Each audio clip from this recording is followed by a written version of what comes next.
Welcome to Ideas of India, a podcast where we examine academic ideas that can propel India forward.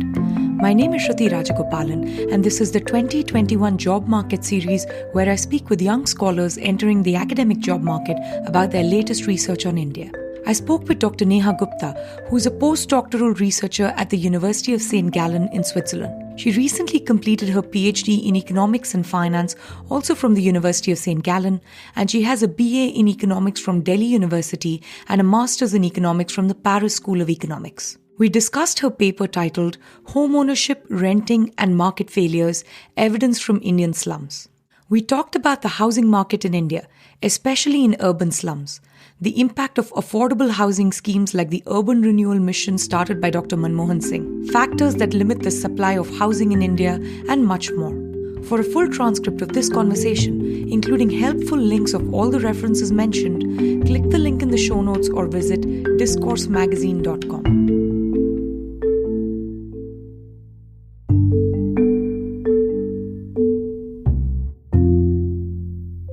Hi Neha, welcome to the show. It's a pleasure to have you here. It's very nice to be on the show, Shruti.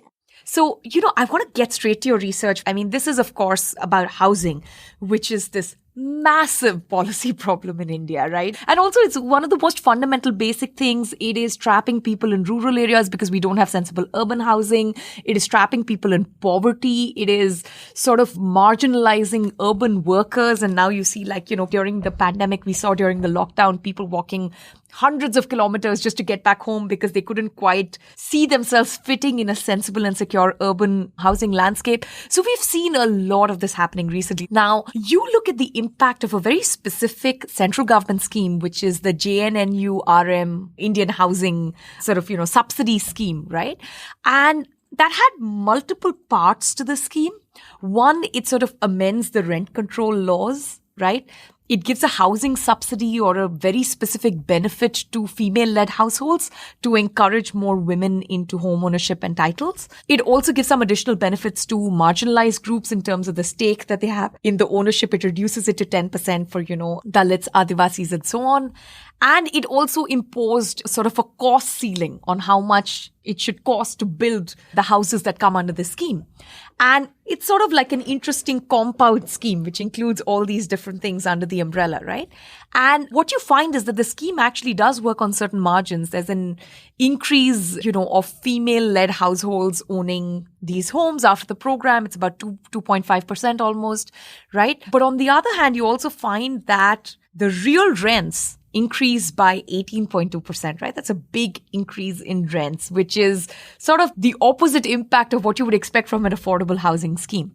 So can you just walk us through the program, what you studied, and all the results that you found? So let me give you just a very brief overview of why I do this before what I do in it. So what is it? I just completed my PhD this year from University of St. Gallen in Switzerland, and I started researching on housing markets.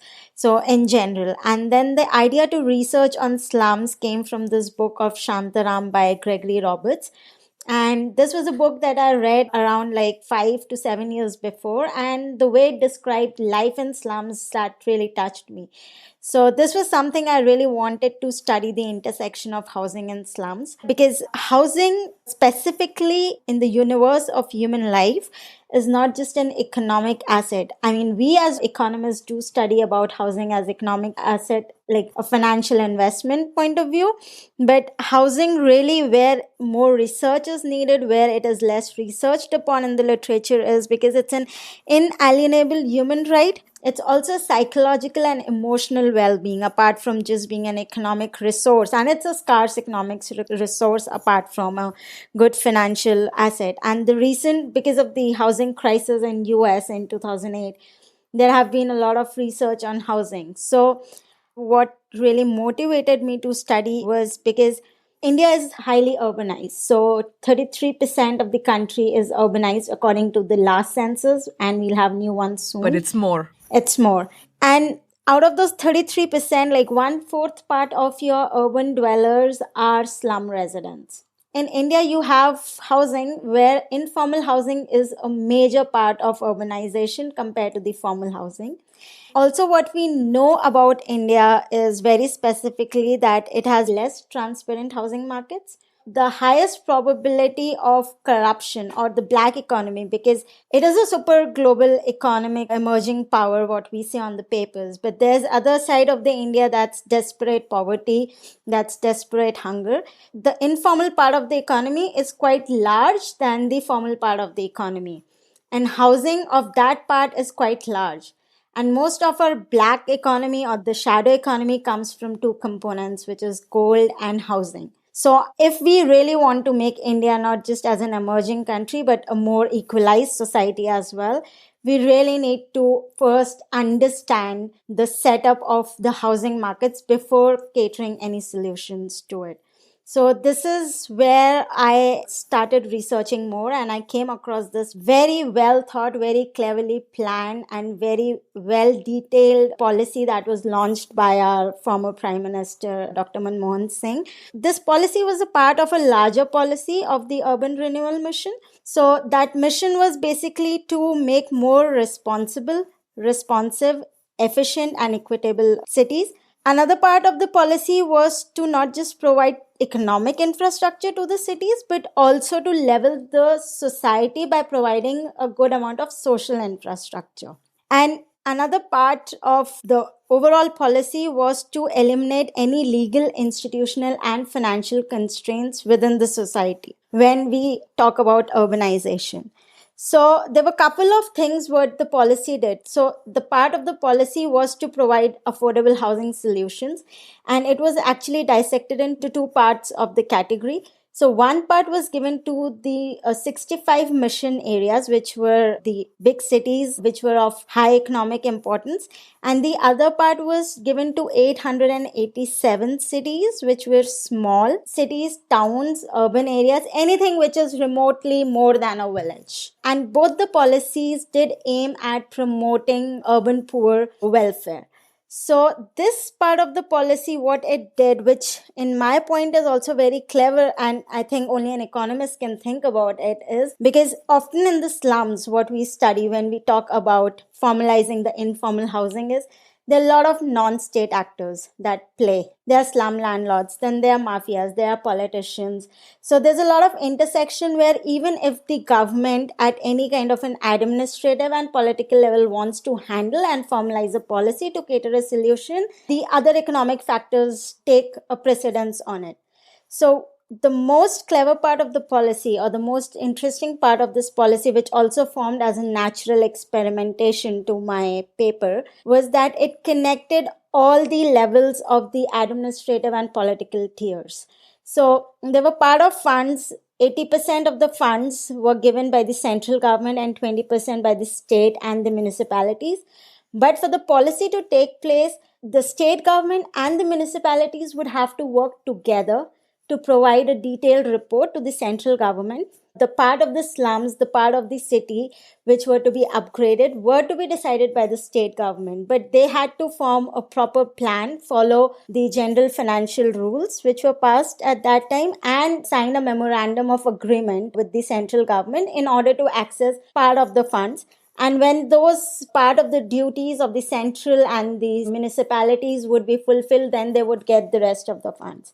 So this policy, what it did was to link India's every political and administrative level, like all the tiers in one thread, which was something which really was one attempt to hinder any kind of a leakage which you would have in developing the urban housing for the poor people.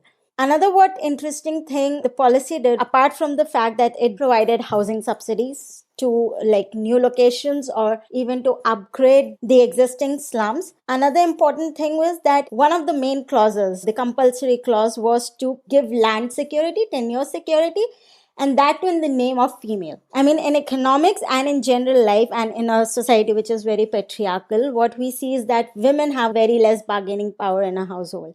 From the conclusions what I derive in the paper, it's not necessarily that they have a qualitative bargaining power after the reform, but quantitatively we do see a difference, and which exactly is something that leads to, I would say, the success of the intent of the policy, even if it's not the overall success, but it's the success of the intent of the policy.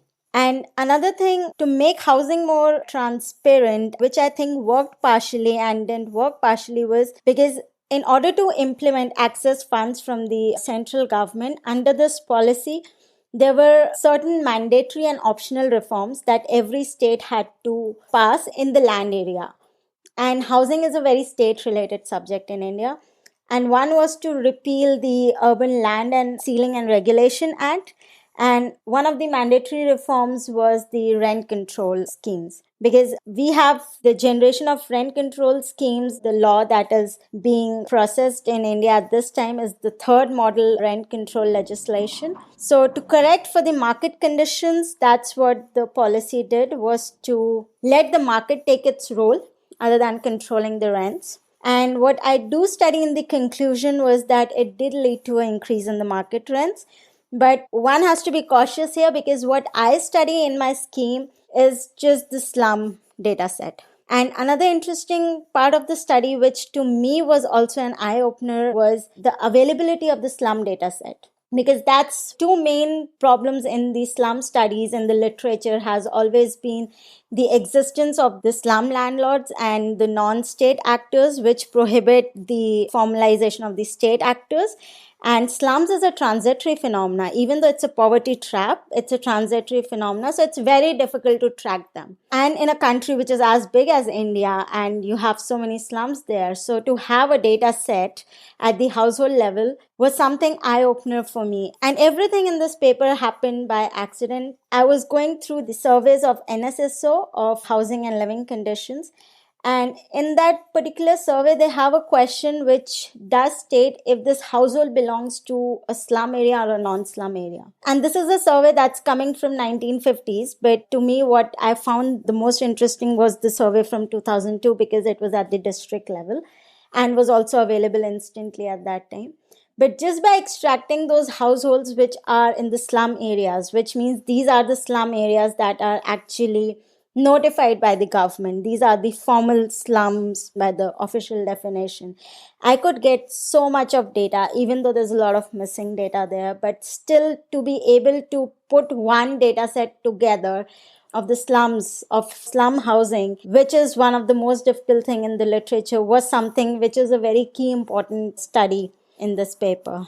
So what I did find was that in the districts where the policy was implemented and the houses were built and being at least 50% of the houses were taken up by the dwellers, what I found was that there was an increase in the female-led households by 2.4 percentage points. And then the real rents also increased by around 18.2 percent points. The house ownership did increase by 16.7%. So Percentage points. yeah, percentage points, not percent. That's a big number. I mean, the policy did work and certain parameters, certain infrastructural parameters of the dwellings, which were a part of the policy, did see an increase within the range of 1.9 to 10.7 percentage points. So in a lot of ways, the policy did work. It delivered what it intended to. So, here, this is the interesting thing. So, we have two effects, right? On the one hand, the stock of housing increases and it is more formal. So, as you would imagine, all else held equal, if the supply of housing increases, then the rent or the price should go down, right? On the other hand, we have had such a contrived and distorted market in the past because of terrible rent control laws that any past market rents were never rationalized, right? And the moment you also have a simultaneous opening up of the housing market, so to speak, by amending these rent control laws, you're going to see rents rise to the market level because now the law allows them to increase. So what you actually see is an increase in real rents, but that is in a way a good thing almost because there is an increase in housing stock and now your rents are more rationalized to what it actually means in the market, right? Is that a good way of thinking about the results in the paper? So if it is a good way to think about the results in the paper is, in a way, yes, because it does what the policy intended to do. But if we talk about catering the real solution to the housing markets, because earlier what we had was, let's say, a government control scheme where the rents were controlled beyond a certain economic price. But now what we have is more like a liberalized capitalistic sort of a setup where the rents are left to the market dynamics. So in this push and pull factor, I mean, there's still a distortion in the market. And what I study here is not the non-slum housing, the slum housing. So we are talking of the strata of the society which is very poor, with no formal incomes, with no accounted incomes, but still their market rents going high in the slums. So it's very difficult to say if it's good. Could be good for some slums like Dharavi, where they have their own business enterprises as well, but not for other slums. And what I think in this case is also what we need is not just a pure government controlled setup or a more capitalist setup, because we are talking about a market which is not studied, which is not transparent. We need a middle ground to be able to provide real affordable housing. I mean, we just don't want to provide affordable housing by giving houses to people, but also to be able to sustain it within your economic setup in the future. And that's also what we are seeing, that within this policy, the market rents were altered according to the market conditions. But these days, if we see the long-term effects after the policy, the market rents have shot up. Renting has become unaffordable. See, now that market rents are rationalized to the market, right? They're not shortages and they're not contrived. Now that they really reveal the scarcity value, right, of what's going on in a housing market in a given area, a given city. One important thing is it's very clear that rents are unaffordable because the housing supply hasn't kept up with housing demand. You need to build a stock of affordable housing at low cost and so on and so forth. But on the other hand, there are really no substitutes for increasing stock of housing. Right? And the biggest impediment in increasing the stock of housing is all the housing regulation. You have enormous amount of regulation on something like, as simple as floor space index, right? Which is how much can be the built up area in a particular piece of land, right? How quickly can someone build? What kind of permits do they need, right? How badly does it get stuck in litigation, right? In cities like Bombay, where a lot of new projects get stuck endlessly in litigation. In places like Noida, if the Supreme Court just shuts down, an existing stock of housing that's already in the process of being built. So there are so many factors that actually prevent the increase in stock of housing. And most of these factors are basically bad government policies and interventions, that it is very complicated to just say that housing is unaffordable because the market price is high and then the market has made a mess of this problem, if you know what I mean. So here what I would say is a couple of things, because I did a little bit of research on housing markets in Switzerland as well, which really impressed me. India has a lot of liquid rental markets, but the problem is the housing supply is rigid owing to government factors. And what I would say is here to make housing more affordable by not just increasing the stock, to pass regulation which actually deals with the people's daily lives. So, for example, what we have in Switzerland is your rent of your house should not be more than one third of your income. So this is something which is really nice. So it gives you a multi-dimensional effect in the sense it helps to account for the people's standard of living. It gives them more space. It makes their life more affordable and not just the house. It gives more transparency to the housing markets. And then you can have one section of the regulation which talks about making your rents to one third of your income, but you still leave the housing to the market economic conditions. So whatever the economic conditions are, your salaries are according to that and your rent is still one third of it. So this is one very good solution to it. Another thing I've always talked about on various platforms is India needs a central database for house prices, and this is what is missing.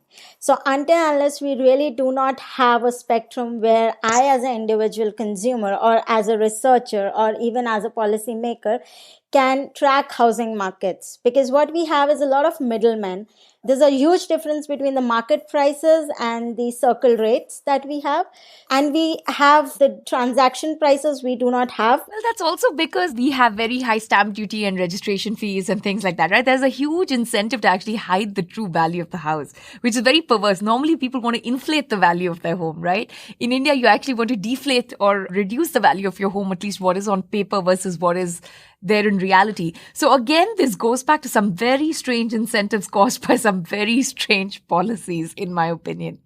Yeah, of course, it's a policy driven hindrance, but how do we even break these policies until unless we really have. Some better information and data. Yeah. I'm a little skeptical about things like one third rent. I understand the sort of romance of that, especially in developed countries like Switzerland. But on the other hand, in a place like Mumbai, for instance, right, people are willing to pay a much larger proportion of their salary in rent because it would reduce transportation costs, right? It would reduce school fees because dense areas tend to have cheaper, better schools for their kids, and so many other things, right? I mean, there are a lot of people who live in slums at extraordinary rents because it makes the rest of their life easier. So I am actually very skeptical about these kinds of limits. I like to leave these things to individuals, but your larger point of we need to have some metrics for affordability. We do need to have, and even if it's not something that is implemented nationwide, we can try to see implemented and stay in a phased manner, try to see experiment, but there has to be some sort of a metrics where it needs to be experimented to see, apart from the normal economics of demand and supply and policy regulations, where actually housing can be more affordable. Yeah, and I would actually say that we still need, in addition to all the things you're talking about, just a big push to increase housing stock, right? Like, I mean, this starts with the government owning prime pieces of land where they don't allow private housing, to, these FSI kind of rules, to the kinds of permits that are required by buildings. I mean, the whole thing is a ghastly mess in India. So some kind of serious, reform that is required in the urban landscape to increase housing stock. What are some of the other projects that you're working on? I just finished my PhD, so I talk about the papers I wrote. So another part of the project which actually came out of this paper was also like how urbanization is increasing slumization in the country. So given per se we are urbanizing, but we are increasing slums more than the formal urbanization. It is still a very fresh, preliminary and ongoing project. One major project that I had was about the Swiss monetary policy and housing markets. So, given the subprime crisis and the monetary policy rates that really went low, and for some countries it's even negative below zero. So, does it really increase home ownership rate in the country? Because you have mortgages which are more affordable. But Swiss has a very special setup. First, it's a country which is very small in terms of land elasticity, less housing stock, but there's also on the affordable housing side, there's something called imputed rent taxation, and that's an additional taxation in Switzerland.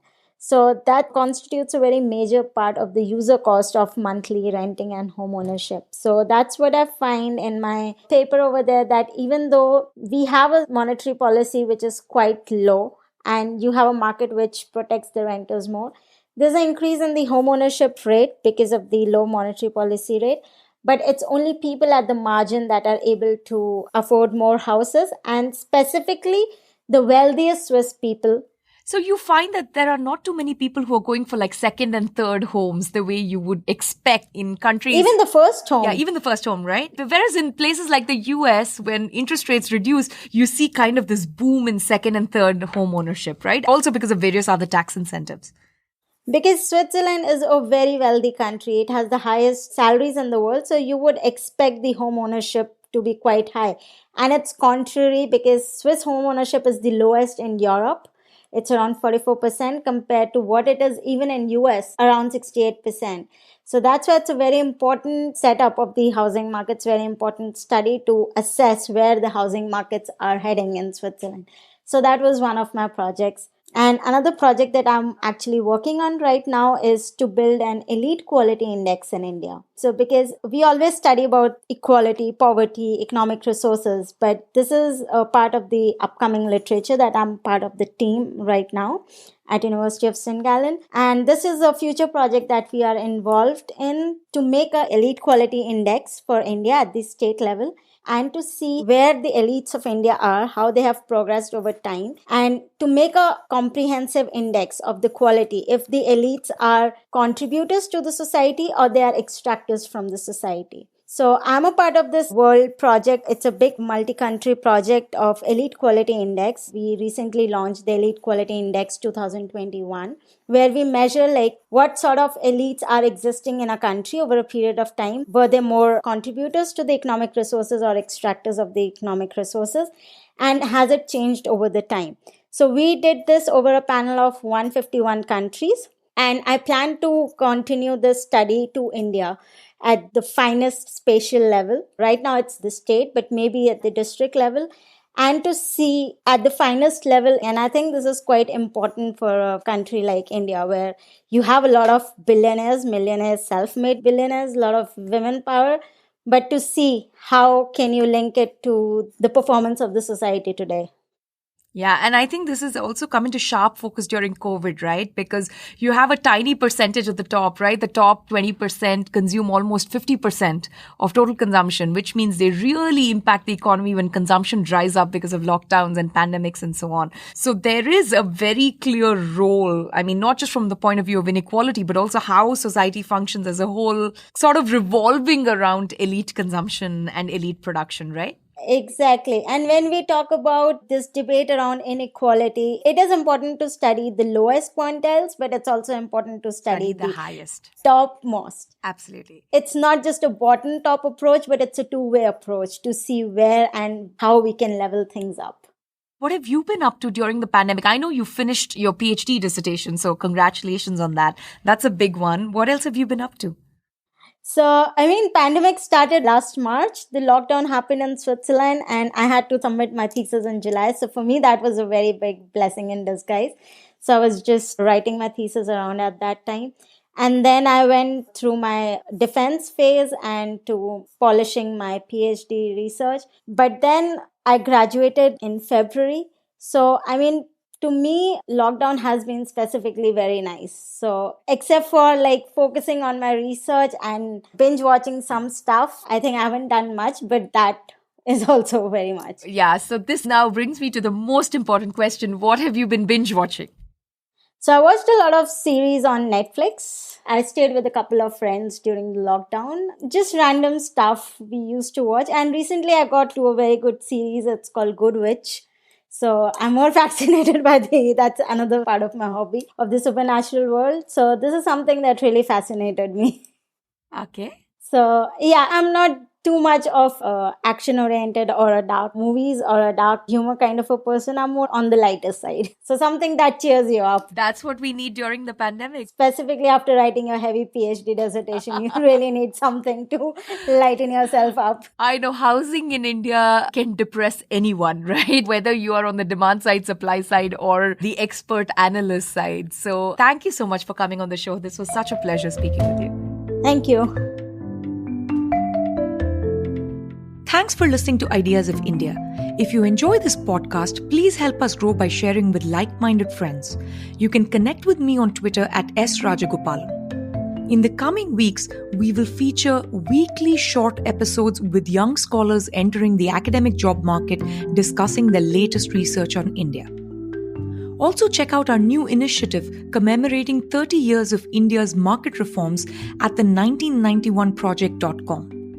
The 1991 Project is an effort to revive the discourse on growth-centered economic reforms in India by focusing on the economic ideas that drove them.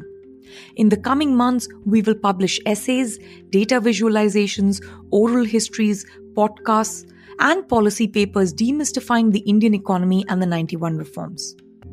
You can see all the content and subscribe to our newsletter for updates at the 1991project.com.